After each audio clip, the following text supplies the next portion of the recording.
If the last few decades would get into a fight, there's no question which would prevail. While the 90s were, at least in relative terms, a time of peace and prosperity, there was almost nothing but international conflict in the 10 years prior. While pansies like Shia LaBeouf, or LaBeouf, or whatever his name is, while people like that star in today's action films, manly men like Stallone and Schwarzenegger defined their decade by breaking bones and breaking English.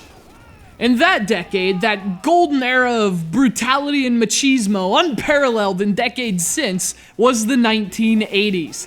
Back then, we grew up with machine guns, Russian nuclear threats, and Carl Weathers. You have Bullet for My Valentine. We had fucking Exodus. That's right, my decade could kick your decade's ass.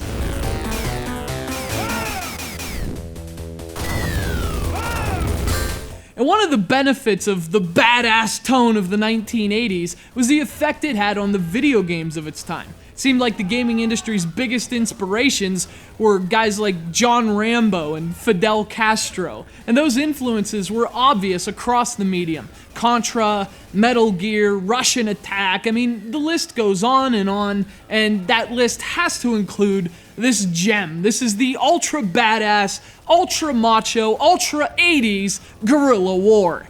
It looks like we're about to do the toxic waltz.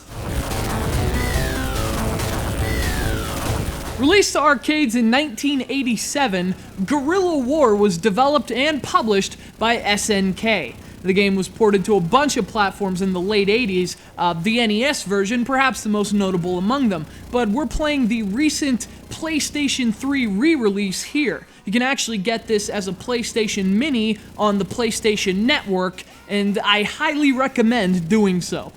Guerilla War is a top-down shoot-'em-up, but perhaps most importantly, this is also a top-down foot right up the ass. This game is brutal, and I'm not even the least bit ashamed to say I'm not very good at it. And before you make fun of me, just keep in mind, Dolph Lundgren, yeah, he isn't very good at video games either. So go ahead, make your jokes, and fear for your life.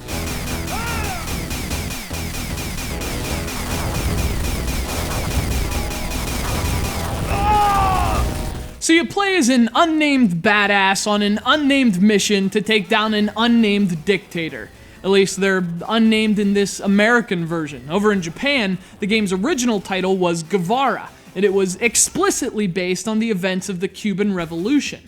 And since everyone in the States gets their panties in a knot over anything even remotely interesting, SNK made everything unnamed for Guerilla War. Americans, we're not much fun over here. But basically, this is pretty much a clone of SNK's seminal 1986 game, Ikari Warriors. It has mostly the same kind of run-and-gun gameplay and the same ruthless, emasculating difficulty. I mean, really, thank God for continues, because otherwise, man, my unnamed hero wouldn't lead a very long mission. This is ridiculous. And I guess you're expected to, like, rescue these hostages, but I gotta tell you, I'm looking out for myself at this point. You go right ahead. You shoot that guy in the back for all I care. Just give me some time to get to a tank.